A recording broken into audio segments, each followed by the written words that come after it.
Então, o que eu queria ver com vocês hoje um pouco era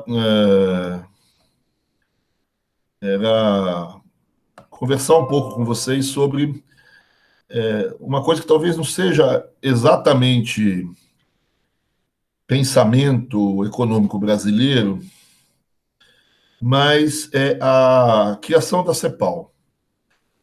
A CEPAL ela vai ter um papel muito importante na história econômica do Brasil, na história do pensamento econômico brasileiro, na história econômica brasileira também. Talvez o Brasil tenha sido o lugar onde a CEPAL mais atuou, certo? Atuou de maneira mais forte, principalmente nos anos 50, talvez até o início dos anos 60. O Prebisch, que era então secretário da CEPAL, ele veio para cá muitas vezes, ele debatia aqui no Brasil muitas vezes. O Brasil também deu muito apoio para a CEPAL nesse período, é isso que eu queria conversar. Então, é difícil você falar da trajetória do pensamento econômico brasileiro sem falar da CEPAL. Então, vamos falar um pouco dela, apesar dela não ser exatamente um órgão brasileiro, é um órgão mundial, né? A CEPAL é ligado à ONU, né? Às Nações Unidas, e ali se desenvolve um pensamento econômico que é considerado, vamos dizer, um pensamento latino-americano, chamado estruturalismo latino-americano, que se desenvolve na CEPAL. Então, eu vou gastar aqui umas 2, 3 aulas em torno da CEPAL. A aula de hoje é mais a montagem da CEPAL, a montagem institucional da CEPAL, até ele trazer o seu primeiro momento o Prebisch. Na próxima aula eu queria falar um pouco sobre o Prebisch, né? E depois falar sobre o pensamento cepalino. Então, nessas 3 aulas vão um pouco acompanhar esse pensamento cepalino para depois a gente voltar lá no desenvolvimentismo brasileiro. Mas, para a gente retomar a aula passada, na aula passada eu deixei, acho que ela gravada sobre o debate que existiu no Brasil no final da guerra, no final da Segunda Guerra Mundial, um debate entre o Eugênio Goudin e o Roberto Simonsen, né? Então, é um debate onde o Vargas pede a uma comissão que nomeia o Simonsen para fazer um texto sobre como seria a economia brasileira nos 15 anos que se seguiriam a guerra e qual o papel do Estado, do governo nessa condução dessa economia, né? E o Simonsen, então, escreve um texto, né? Um texto que vai ser um marco, vamos dizer assim, no dirigismo, no planejamento econômico brasileiro. E esse texto ele recebeu uma crítica bastante dura do Eugênio Goudin, né? E o texto do Eugênio Goudin ele vai se consagrar também como um texto clássico na historiografia brasileira, com um texto, vamos dizer assim, que defende o liberalismo no Brasil ou que se contrapõe um pouco, então, às ideias dirigistas ou às ideias de planejamento do Roberto Simonsen, essas ideias que acabaram se tornando, talvez, o principal talvez não é o caso, mas o primeiro, talvez, texto desenvolvimentista da economia brasileira, né? Então, esse texto do Simonsen, ele, de certa maneira, reflete as ideias desenvolvimentistas que estavam nascendo no Brasil naquele momento. Ele reúne uma boa parte dessas ideias, por isso que talvez a gente dê esse epíteto de ser o primeiro texto desenvolvimentista brasileiro, mesmo que talvez não o seja, mas ele dá uma boa resumida e recebe as primeiras críticas, vamos dizer assim, do padre Eugênio Goudin. Depois tem mais umas trocas ali, tem umas críticas e contracríticas, mas esse debate, ele marcou o final da guerra no Brasil, a gente então conversou sobre ele na aula passada, e o que eu queria chamar a atenção, no final da aula passada a gente chamou a atenção também de que um Döllinger, que é o atual presidente do IPEA, mas isso há muitos anos atrás, quando ele não era presidente do IPEA, ele faz um texto onde ele resume um pouco, ele publica essas duas, o texto do Goudin, o texto do Simonsen, e ele faz uma introdução. E nessa introdução, aliás, esses textos todos estão no EAD disponíveis, né? Para você ir lá no Estoa. Nessa introdução, então ele vai, apesar de ele enaltecer o texto do Simonsen, dizer que é uma uma bela defesa do planejamento, e ele reconhece que o Goudin tem uma certa superioridade técnica, usa melhor os instrumentos econômicos, vamos dizer assim, tanto as teorias, as categorias econômicas que estão se modernizando, né? Até então a gente talvez não tinha a ideia de produto, de PIB, mas ela já começa a proliferar, vamos dizer assim, a ser. O Brasil ainda não calcula o PIB, mas vai começar a calcular 2 anos depois. Então a ideia de produto já existe, mas o Simonsen, o Roberto Simonsen, ele não se faz, não usa bem isso, ele confunde com consumo, talvez, enfim, não tem a ideia de produto do jeito que a economia depois vai ter. Então, tem assim uma série de categorias macroeconômicas que são não mal usadas, tá certo? Mas são de maneira incorreta, utilizadas pelo Simons, até porque muitas dessas categorias nem até então existiam, né? E muitas teorias econômicas ainda recentes, o Goudin, vamos dizer assim, maneja muito melhor isso, principalmente as questões relacionadas à inflação, que é a grande crítica que ele faz, etc. Então, o Dollinger mostra que, apesar do texto do Simons ser um texto interessante e, efetivamente, dar origem a uma vertente de política econômica importante na economia brasileira, naquele momento, esse texto ele ainda só carecia, vamos dizer assim, de muito aprimoramento técnico. E que, então, os grupos simonsistas, vamos dizer assim, os grupos ligados ao Simons, ainda, por mais que ele tivesse alguns apoios importantes, carecia um pouco de uma solidificação teórica ou técnica, né?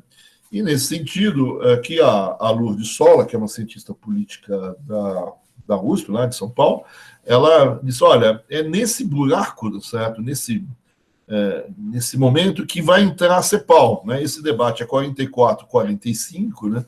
E a CEPAL é criada em 47 e vai ter os primeiros textos em 49, né? 48, 49.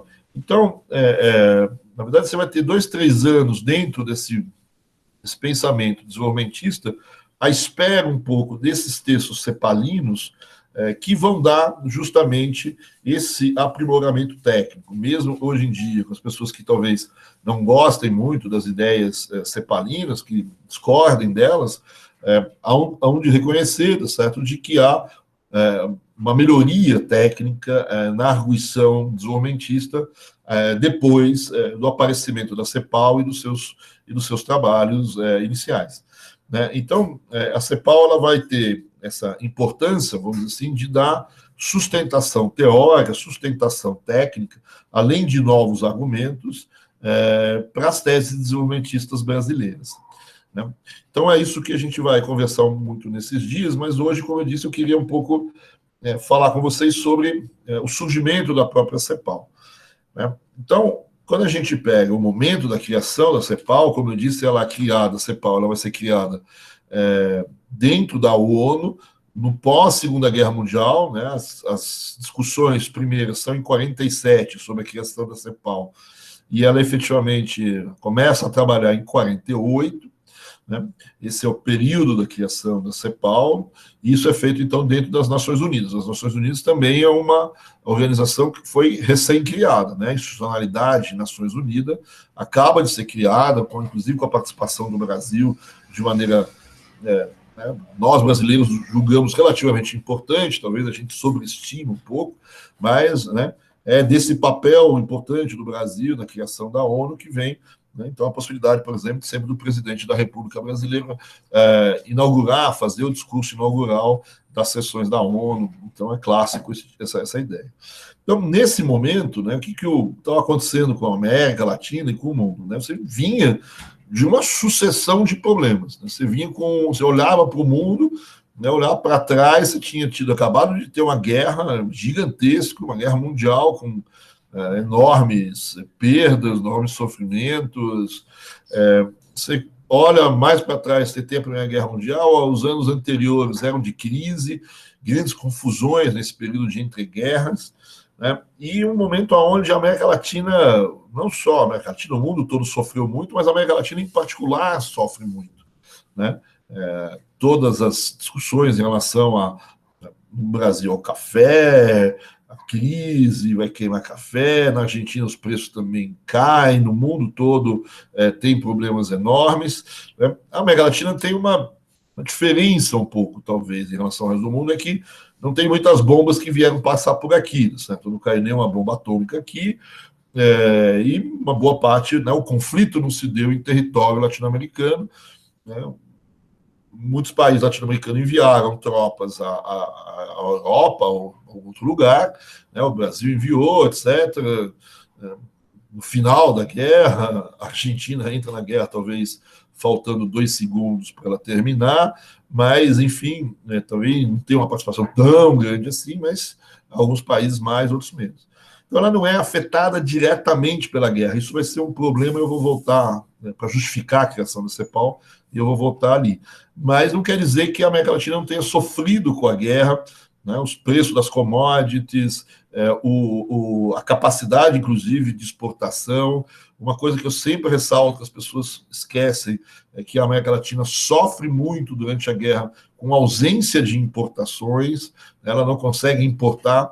O Brasil, muitas vezes, tem dinheiro, tem recursos, conseguiu exportar certas coisas, tem um balanço de pagamentos positivos, mas tem dificuldade de importar determinados produtos, porque esses produtos viraram artefatos de guerra, porque viraram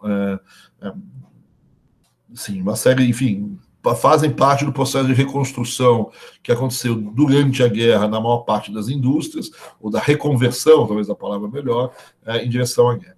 Então, a maior parte dos países latino-americanos teve crise, umas maiores, outras menores, mas, enfim, todo mundo sofreu muito aqui durante a guerra, com umas certas diferenças. Então, a gente vem de um momento difícil, né?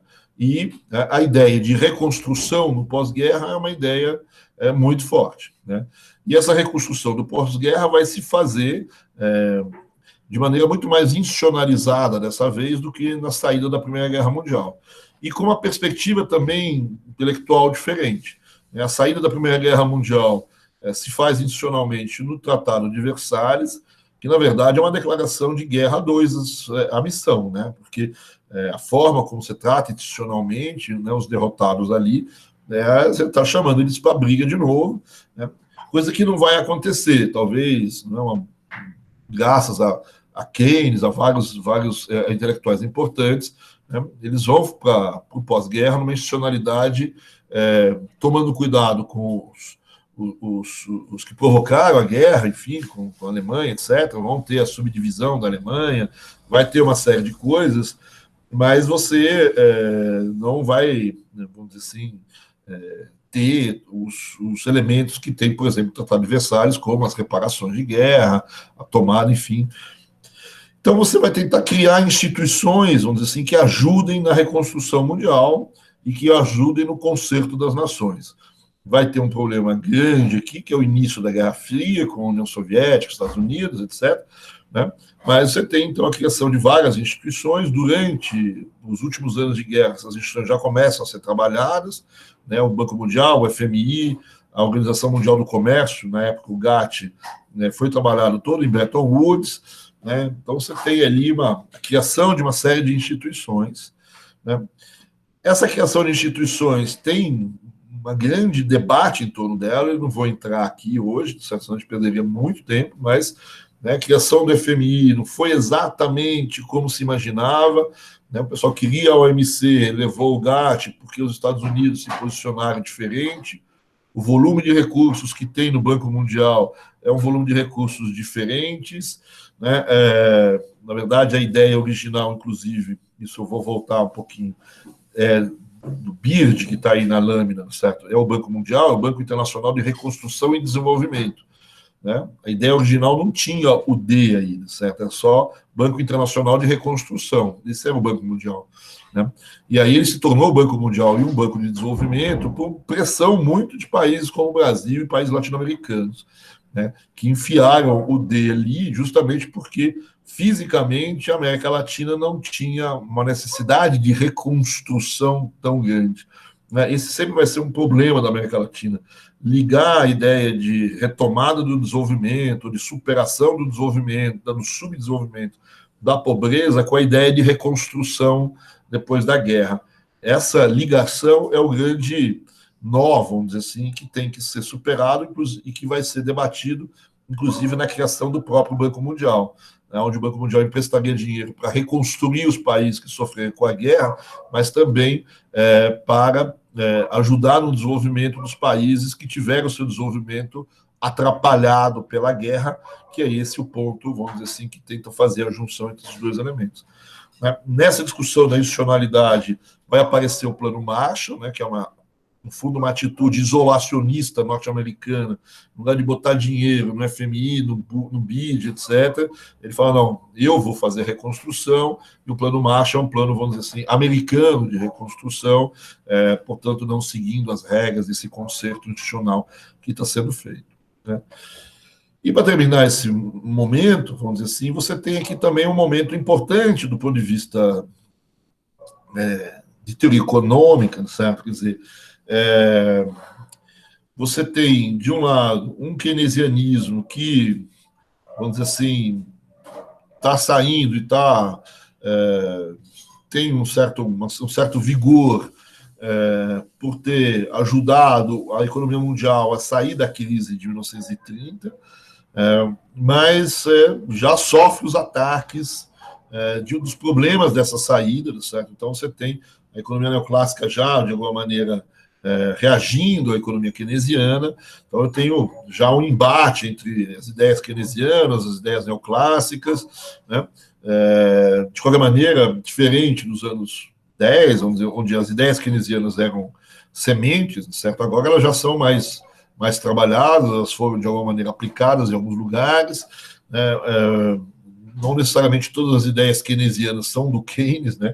Apesar do nome, certo? Tem muita coisa que se atribui ao Keynes, né? O Keynes, ele é onipresente nesse período, né? Ele escreve sobre tudo, inclusive o Tratado de Versalhes, como eu disse, ele faz parte um pouco dessa construção institucional do Fundo Monetário, ele está nas discussões do fundo, etc., mas ele vai falecer em 47, né? Se eu não me engano é 47, né? Mas é por ali, logo depois da guerra. Então você tem esse embate em torno das ideias keynesianas, tem um crescimento muito forte das ideias de planejamento, que cresceram, obviamente, durante a guerra, onde há um enorme crescimento estatal, não só keynesiano, mas um crescimento de uma tomada de conta, vamos dizer assim, o Estado toma conta das economias durante a guerra, intervém nas indústrias, intervém nos processos produtivos, etc. Então, a ideia de planejamento econômico, né, durante a guerra cresceu muito, e os instrumentos de planejamento econômico também cresceram muito. O imediato pós-guerra, inclusive patrocinado pela ONU, certo? É um momento de criação de instrumentos de planejamento econômico, mesmo que eu não tenha mais uma estatização tão forte, né? Mas as ideias de contabilidade social, de contabilidade nacional, como se queria à época, montar instrumentos para você ter uma ideia do que está acontecendo de uma maneira geral com a tua economia. Então, a ONU, tá certo? Ela por exemplo, até hoje, os manuais, vamos dizer assim, de contabilidade social, os manuais para PIB, essas coisas todas, para toda a contabilidade pública, e acaba saindo de dentro de órgãos das Nações Unidas. Tá e ele é um pouco responsável por difundir essas coisas, e a CEPAL vai ter esse papel na América Latina de difundir esses instrumentos de planejamento econômico aqui, no sentido de contas nacionais, de fazer a conta de déficit público, fazer as contas do PIB, essas coisas todas, e outros instrumentos que talvez a gente use menos, mas durante esse período se usou bastante, que são as matrizes em insumo-produto e outras técnicas de planejamento. E, por fim, né, intelectualmente aqui também tem o crescimento das teorias de desenvolvimento. Né? Então, a CEPAL ela vai nascer no meio de um grande debate que são as teorias de desenvolvimento. Né? A gente ouve falar que estão aqui do Furtado, do Prebisch e do estruturalismo latino-americano, mas eles estão no monte, numa enorme confusão, onde eu tenho o Lewis, onde eu tenho Mirda, onde eu tenho Hirschman, onde eu tenho Roscoe, onde eu tenho um monte de de autores, vários ganharam prêmios Nobel, etc., mas a teoria do desenvolvimento aqui é um troço efervescente, é um troço bastante um debate muito grande, certo? Vários desses caras vieram ao Brasil, debateram com Furtado, com Prebisch, com Gudin, etc., né? Então você está ali, se tem uma característica importante desses anos 40, 50, certo? É o crescimento dessas teorias de desenvolvimento. Mais para frente elas vão arrefecer, mas aqui eu tenho um crescimento bastante forte dessas ideias, dessas teorias, e a CEPAL vai, vamos dizer assim, colocar o seu dedo nesse jogo, né? Uma questão importante aqui é essa posição norte-americana, né? Quer dizer, é interessante ver como a posição norte-americana ela se altera durante a guerra, né? No início da guerra, no meio da guerra, a posição norte-americana é muito favorável aos países latino-americanos, estão tentando atrair os países latino-americanos para as bases dos aliados, obviamente. Então, você tem várias conferências e vários posicionamentos onde os Estados Unidos, vamos dizer assim, tem uma posição positiva. A gente já chamou atenção na aula anterior, a chamada missão Cook no Brasil, que é uma missão de 1942. É uma missão, a gente poderia talvez dizer hoje, mais desenvolvimentista do que liberal, né? A tradição das missões norte-americanas são missões liberais, neoclássicas, etc. Aqui não, tem uma missão com características liberais, prometendo ajuda, inclusive, para a industrialização brasileira, fazendo certas críticas ao comércio internacional, né? Uma série desses movimentos. Também, durante a guerra, a gente tem várias posições norte-americanas, por exemplo, de ajudar os países latino-americanos comprando, inclusive de maneira antecipada, minérios, ajudando a investir na exploração de minérios, etc. Tinha, claro, os interesses estratégicos, mas, enfim, era de apoio. E no meio dessas conferências, as missões, você tem as conferências pan-americanas, que são já vem de muito tempo, certo? Mas elas são retomadas pelos Estados Unidos e demonstram uma certa atenção com a região, fazendo esses diferentes auxílios aos países, né? Então, quando a gente chega mais no final da guerra, há uma certa mudança na posição norte-americana, uma volta a uma posição mais liberal, vamos dizer, só norte-americana, de um liberalismo mais genéricas, e a posição dele nas conferências de Bretton Woods é uma posição mais também meio isolacionista, né?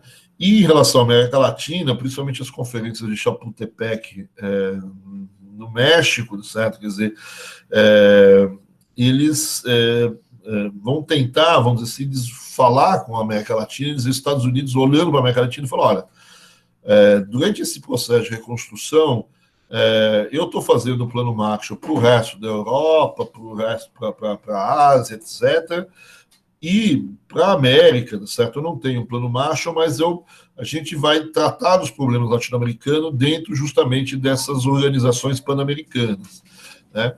Dessas uniões pan-americanas que eles chamavam no começo, a UPA, né? Dentro da União Pan-Americana. Ali dentro você criou um conselho interamericano para tratar de questões econômicas e sociais e tentar propor soluções nesse sentido.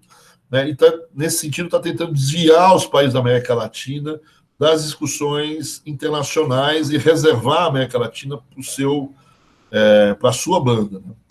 Então, o Brasil é uma das pessoas que incomodam muito os Estados Unidos, porque ele tem uma participação nessas conferências internacionais, a própria de Bretton Woods, mas aqui cria a ONU, etc., e aqui vai criar depois a CEPAL, certo?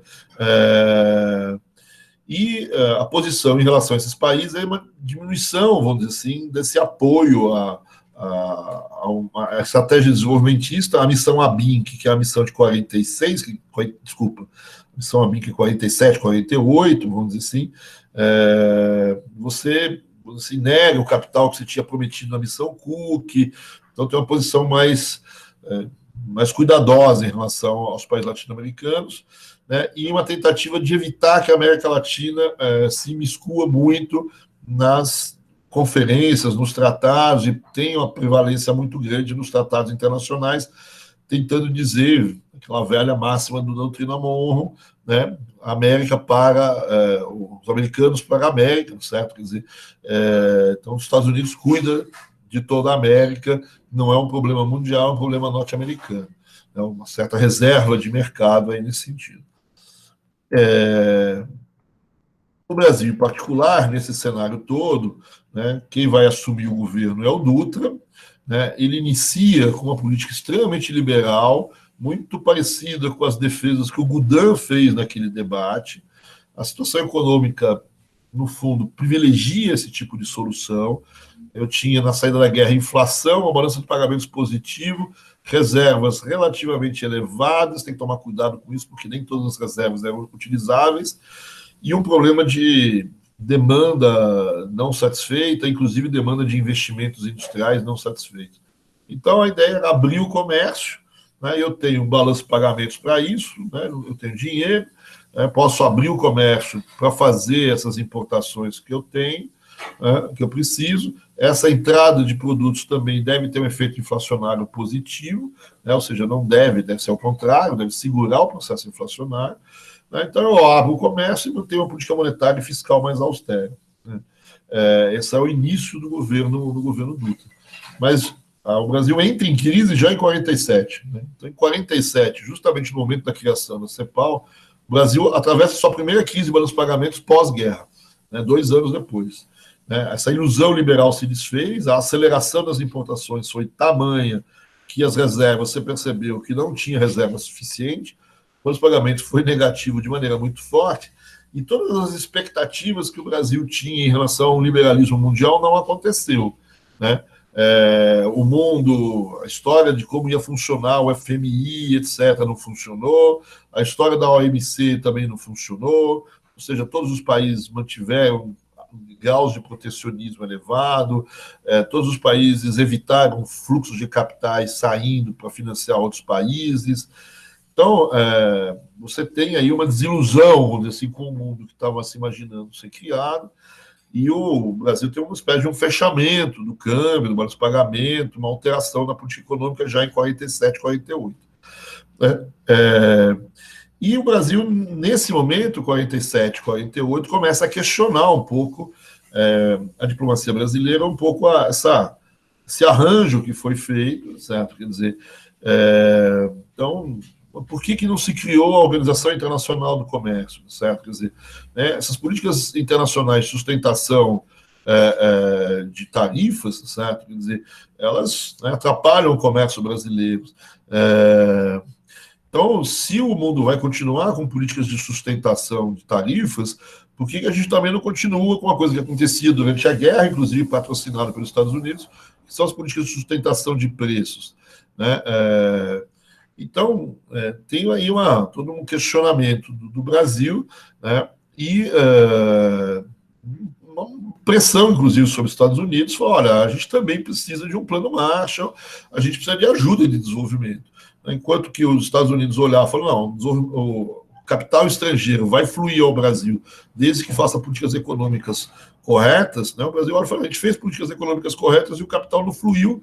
Na verdade, não fluiu porque está tudo parado, ninguém tem capital para fluir. O capital que flui é o do Banco Mundial, é o do FMI, é o do Plano Marshall norte-americano, só que esses capitais todos não vêm para a América Latina, porque até então o Banco Mundial é um banco só para reconstrução internacional, o Plano Marshall é só para reconstrução internacional e a América Latina fica do lado de fora. Né? E é nesse momento, então, que o Chile, o Brasil, o Chile também sofreu muito durante a guerra, o Chile, o Brasil e outros países vão pressionar pela inclusão, então, do desenvolvimento latino-americano nessa reconstrução mundial. Né? Aqui a arguição ela é complicada, né, certo? Ela é difícil, né? Você tem que associar a ideia de desenvolvimento, de subdesenvolvimento latino-americano e de ampliação do seu desenvolvimento com a ideia de reconstrução, né? E isso é um elemento importante. No meio dessas discussões, né, que vai dar na criação de um banco mundial mais propenso a políticas de desenvolvimento também com a América Latina, você tem, então, a criação da CEPAL. Né? Então, a CEPAL ela vai ser criada dentro do Conselho Econômico e Social das Nações Unidas e ela vai ser semelhante a três comissões que já existiam, né, que são efetivamente comissões de reconstrução. Em 46 foram criadas as comissões de reconstrução da Europa, da Ásia e do Extremo Oriente. Eu acho que é mais ou menos essas três. Posso estar enganado aí, mas são essas três comissões. Né? A da Ásia, principalmente ali, da Ásia e do Extremo Oriente, para a reconstrução japonesa, e a da Europa também para a reconstrução do mundo europeu. Né? E a América Latina pressionando para criar uma comissão econômica, como a Comissão Econômica para a Europa, a Comissão Econômica para a Ásia, a Comissão Econômica para o Extremo Oriente, uma Comissão Econômica para a América Latina, né, que é a CEPAL. Né? O Conselho Econômico e Social ele vai criar, num primeiro momento, uma comissão especial para decidir se cria ou não a CEPAL. Né? Então, essa comissão especial vai estudar o caso latino-americano para tentar propor a criação da CEPAL ou não. Né? Nessa comissão especial tem alguns países, está o Chile, que é um país que vai puxar forte, está Cuba, que joga normalmente o jogo junto dos Estados Unidos, que vão jogar contra, né? A França vai jogar mais ou menos, mas vai acabar jogando a favor. Peru e Venezuela vão jogar junto com os chilenos, tá certo? E você tem, então, uma pressão que se inicia por países como o Brasil, México, etc., que vai ter a voz nessa comissão do Chile, e que acaba pressionando muito. Né? O Hernán Santa Cruz, que é uma figura importante na diplomacia latino-americana, certo? Quer dizer, ele é um latino-americanista enorme, é ele que vai fazer o discurso e vai escrever a petição principal dessa comissão favorável à criação da CEPAL. E ele vai se basear num livro que hoje a gente esqueceu muito desse livro, que é um livro do Harrison, que coordena a criação de um livro justamente mostrando os problemas econômicos da América Latina, e ele faz esse livro no final da Segunda Guerra Mundial. E esse Santa Cruz usa muito esse texto, né, para apoiar a sua defesa da criação da CEPAL. Como eu disse, os países da América Latina vão apoiar esse movimento, né? Eles estão todos relativamente inconformados com o fato do Banco Mundial e os organismos de financiamento internacional olharem só para a reconstrução do pós-guerra e não olhar para a América do Sul. Né? O Brasil está nessa, certo? Quer dizer, e a arguição, então, vai ser tentar atrelar a ideia de dificuldade de desenvolvimento com a guerra, ou seja, a guerra dificultou ainda mais a estratégia de desenvolvimento, né? Ela aprofunda as diferenças. Então, a América Latina, que estava tentando fazer o catching up em relação aos países centrais, eles vão ter um problema com a guerra, né, que vai aprofundar a distância. Apesar de toda a crise europeia, toda a crise norte-americana, toda europeia, norte-americana praticamente não tem, certo?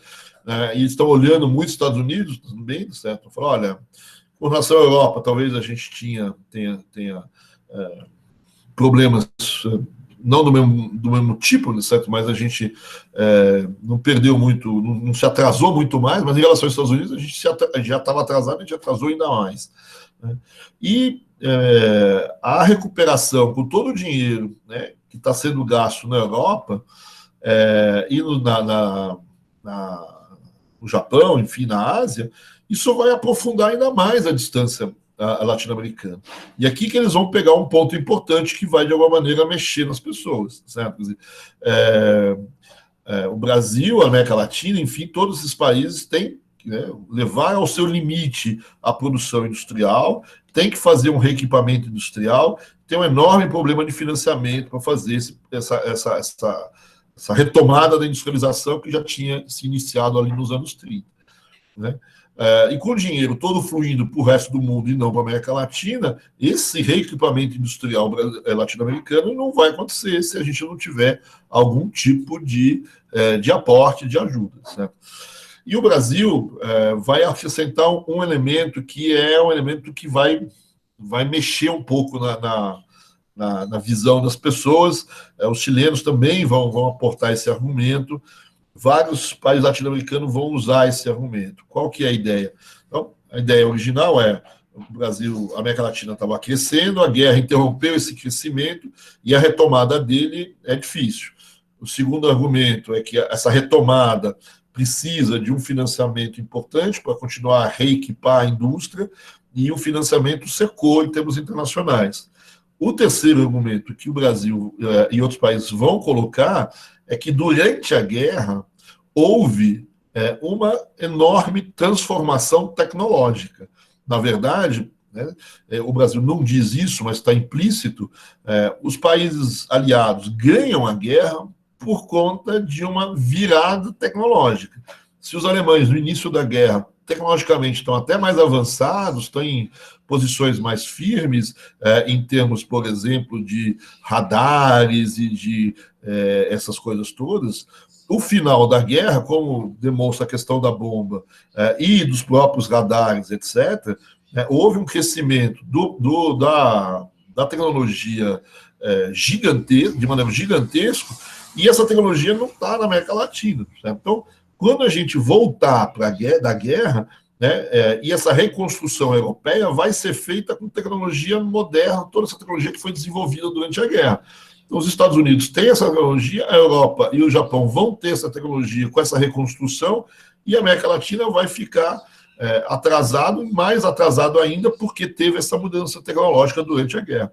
Então, o argumento aqui, certo, é que a derrota da América Latina durante a guerra, ou a perda, não que a derrota na guerra, mas a perda que a América Latina teve durante a guerra, ela é grande, certo? Porque, na verdade, a vitória dos aliados se fez com mudanças tecnológicas que afastam ainda mais o desenvolvimento latino-americano do desenvolvimento mundial. Então, a reconstrução que vai ser feita no mundo vai ser feita com essa tecnologia nova. Se a América Latina não entrar nesse reequipamento industrial, nessa reconstrução, com essa nova tecnologia também, a gente está lascado. Certo? Quer dizer, né? Então, é essa arguição um pouco que vai estar por trás da comissão e de outros grupos, vamos dizer assim, para tentar sensibilizar vários países que se colocavam contra a criação da CEPAL, porque não tem que reconstruir nada na América Latina, não teve guerra, não teve bomba, etc., que é a posição da União Soviética, que é a posição da Inglaterra e da própria burocracia da ONU que tinha sido criada ali. Né? Ele se pergunta qual é a destruição sofrida pela América Latina. Né? Então, eu tenho um pouco essas discussões que são importantes nesse período. Agora, nessa discussão, tem mais um ponto importante que eu queria destacar. Né? Também vai sofrer, a CEPAL também vai sofrer a oposição dos Estados Unidos. Os Estados Unidos vão se opor à criação da CEPAL. Na verdade, eles se abstêm da votação inicial, mas eles tentaram reverter, às vezes eles tentam reverter usando países como Cuba, às vezes usam o Panamá em outras reuniões para tentar reverter. Na verdade, eles não dizem explicitamente, mas a defesa aqui dos Estados Unidos é de que essas discussões latino-americanas têm que ser feitas dentro da América, né? Tem que ser feito dentro das UPAs, né? Dentro da UPA, dentro da União Pan-Americana, né? Essa União Pan-Americana depois ela vai ser transformada na atual OEA, na Organização dos Estados Americanos. E dentro da OEA, ou dentro da UPA, tem um órgão que é o órgão que seria a CEPAL, né? E os países latino-americanos falam, não, eu não posso ficar refém só dos Estados Unidos, eu preciso, vamos dizer, ter uma situação mais multilateral para me defender. Então, não aceitam, vamos dizer assim, essa transformação da CEPAL num organismo interno da OEA, ou da União Pan-Americana, e querem manter a CEPAL como um organismo das Nações Unidas, de todos os países. Né? Os Estados Unidos, então, tentam bloquear, aceitam a criação da CEPAL de modo temporário, só por 3 anos, só para estabelecer um planejamento para a América Latina, fazer um estudo, etc. E depois chega. Né? Nesse momento, há um acordo e isso é feito. Né?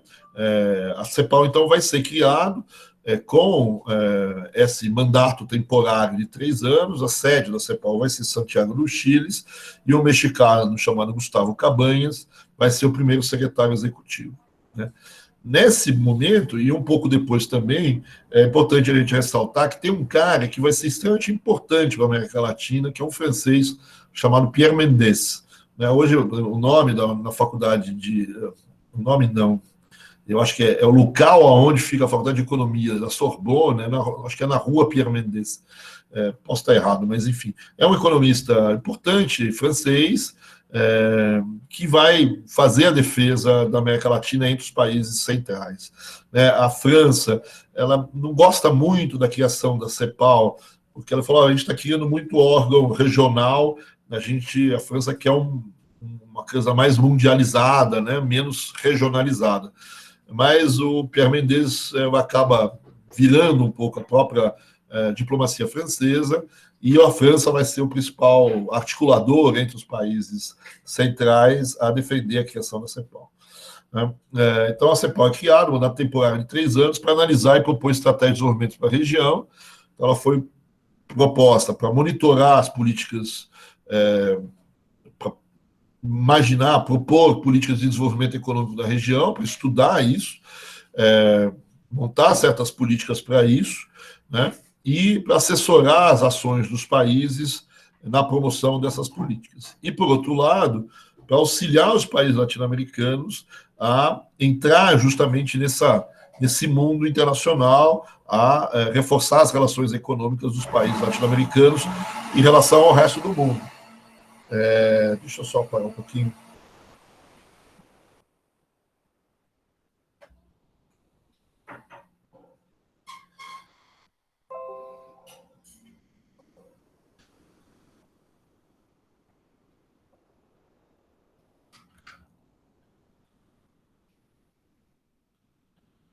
Deixa eu voltar aqui, então. Então, aqui a gente tem esse momento inicial da criação da CEPAL, e depois de um determinado momento, então a CEPAL vai se reunir. As primeiras reuniões da CEPAL vão ser em 48, em Santiago do Chile. Você tem vários debates, de novo os Estados Unidos intervêm, o Brasil participa desses debates com Otávio Bulhões, que é, na verdade, um liberal, e o ponto principal, de novo, da delegação brasileira é financiar o reequipamento da estrutura produtiva brasileira, e esse reequipamento pensando, vamos dizer assim, numa tecnologia já mais avançada. Tem a questão dos preços, já está sendo tocada, a questão da interação dos termos de troca já é um assunto que está sendo tocado, e o ponto-chave vai ser, então, tentar achar um consenso entre as pessoas sobre um diagnóstico da região, a partir do qual se estabelece uma série de propostas de desenvolvimento. Então, é nesse sentido que você, nessa reunião de Santiago, de julho de 48, você define como ponto a ser estabelecido, a ser alcançado nesses 3 anos, a elaboração, então, primeiro, de um estudo sobre a América Latina, e, a partir desse estudo, de uma série de propostas de desenvolvimento que sejam incorporadas pelos países. Para realizar esse estudo, então, é que você vai chamar o Raul Prebisch para trabalhar nesse estudo, e o Prebisch, então, vem para fazer esse trabalho nesse estudo.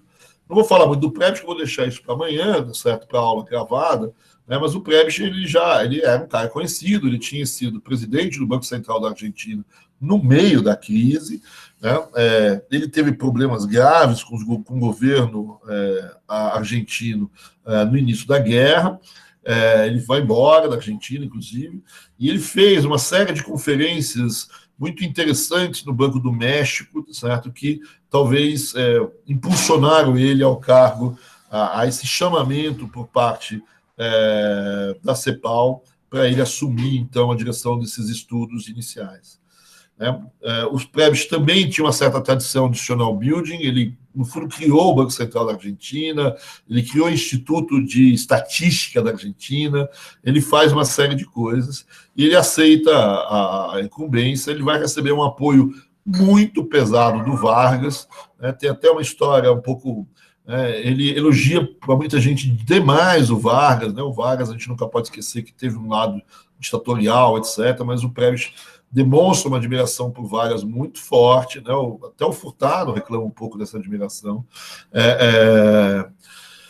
E não só do Brasil, o México, o Chile vão dar um apoio, uma sustentação muito forte ao Prebisch, do ponto de vista, inclusive, de dinheiro, de informações, etc. Esse é um problema grave que o Prebisch vai enfrentar, junto com a equipe dele, dados, informações. O Furtado, que vai fazer parte da equipe dele, se espanta, dizendo não é possível, certo? Quer dizer, os países latino-americanos e o Brasil, em particular, ter tanto pouco dados para você fazer diagnóstico, etc.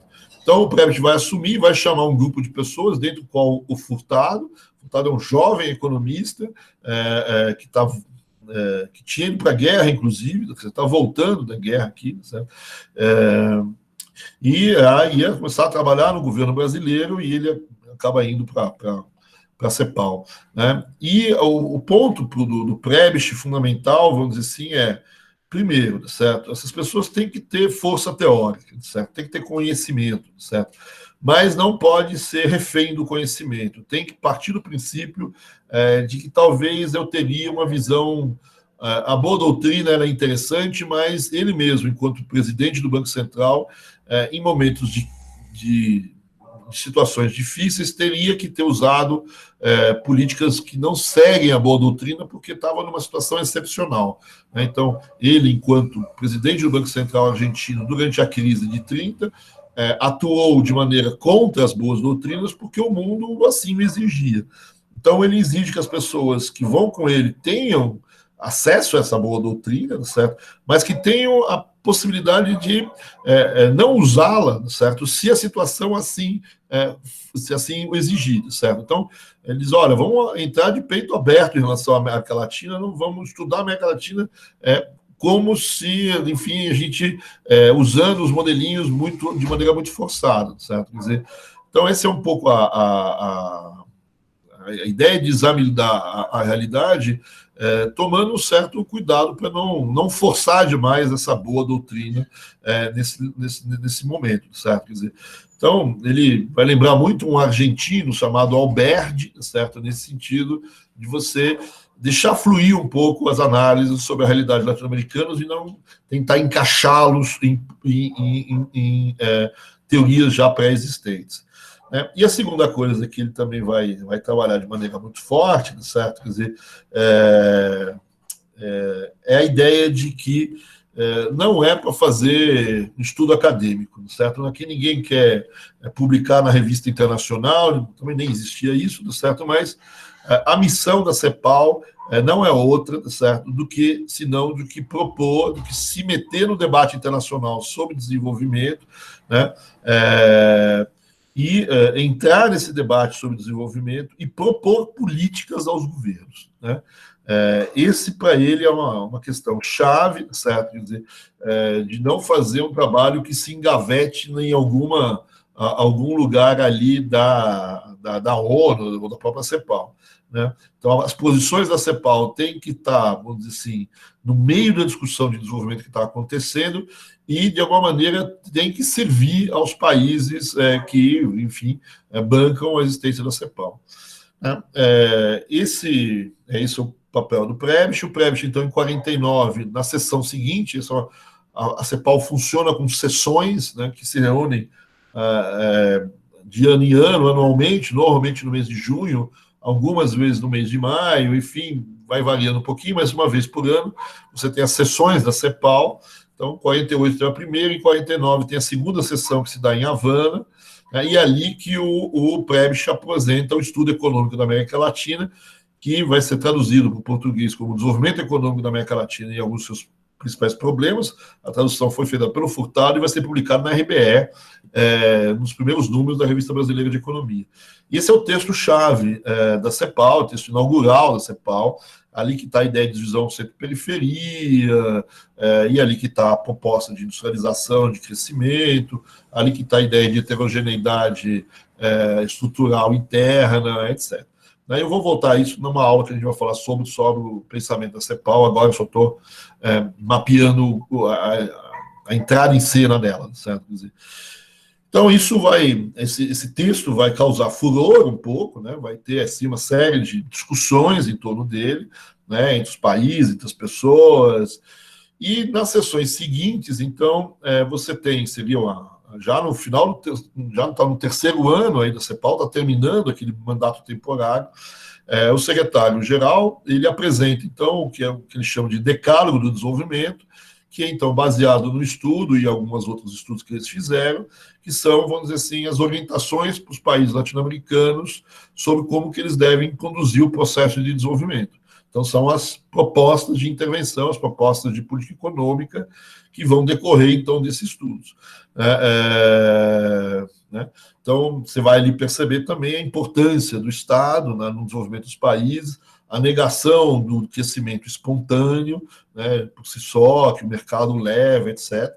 Então, você tem ali, vamos dizer assim, junto com o trabalho original, aqui fecha um pouco a ideia, né, que é bem desenvolvimentista, né, saída pela industrialização com o Estado, né, etc. Então, aqui vai ter uma reação muito forte dos Estados Unidos, junto com o Panamá e com alguns outros grupos. De um lado, vamos dizer assim, a defesa do desenvolvimento espontâneo, a discussão teórica liderada pelos Estados Unidos contra os textos do Prebisch, né? Então, uma postura mais liberal norte-americana, e a volta da discussão sobre a existência ou não da CEPAL. Né, da continuidade ou não da CEPAL. Novamente, o Pierre Mendès, que é o chefe da delegação francesa, sustenta as teses cepalinas, tá certo? As teses aqui do Prebisch, né, e sustenta também, vamos dizer assim, a ideia de que a CEPAL tem que continuar. Então, fica um pouco no ar a discussão sobre a CEPAL continuar, ainda vai se discutir na conferência do ano seguinte, que seria a última conferência em tese, né? Nesse meio de termos, o Prebisch assume a secretaria-geral, que era lá do mexicano, e ele vai ficar 10 anos nessa secretaria-geral, um pouco mais, 12 anos. Né? Ele era, no começo, na verdade, o economista-chefe, agora ele é o secretário principal. Né? E em fevereiro, então, em 51, começa as discussões sobre a continuidade ou não na CEPAL. Os Estados Unidos, então, propõem o encerramento do trabalho da CEPAL, sua transferência, então, para a OEA, como ele sempre quis. Né? O próprio pessoal agora já da CEPAL tem grupos, etc., vai reagir contra, certo? Quer dizer, mesmo com a promessa do pessoal da OEA assumir os quadros técnicos, não desandar com os trabalhos feitos até então, né? E nas conferências do México que aconteceram, né? Então, você tem mais alguns trabalhos que são apresentados ali, né? O Panamá propõe, então, a ida da CEPAL à OEA, certo? Mas há uma reação dos países latino-americanos que se posicionam favoravelmente a manter a instituição como ela estava e aprová-la em caráter permanente. Né? Né, na OEA pode-se criar um outro organismo qualquer, não tem nada contra a criação de organismo lá na OEA, mas não vai se desfazer a CEPAL. Os Estados Unidos acabam tirando um pouco o time, vê que é um pouco o voto vencido, e não entram em conflito nessa história. Né? E aí, a partir daí, então, a CEPAL ela é mantida. E dessas comissões todas, se você olhar hoje nas Nações Unidas, não tem mais a Comissão para a Reconstrução da Europa, nem a da ASES. Né? A única que permaneceu foi a que teve mais dificuldade de ser criada, que foi a CEPAL. Né? Então, aí, a partir da CEPAL, a CEPAL existe em caráter permanente, ela vai continuar se reunindo nessa forma, em sessões, mas vai aumentar a sua institucionalidade, vai aumentar os seus estudos, etc. E esse andar da carruagem, né, a CEPAL, então, fez, né, 70 anos, há 2 anos atrás, 3 anos atrás, né, a gente deve acompanhar nas próximas aulas um pouco a evolução desse pensamento, essas ideias todas da CEPAL.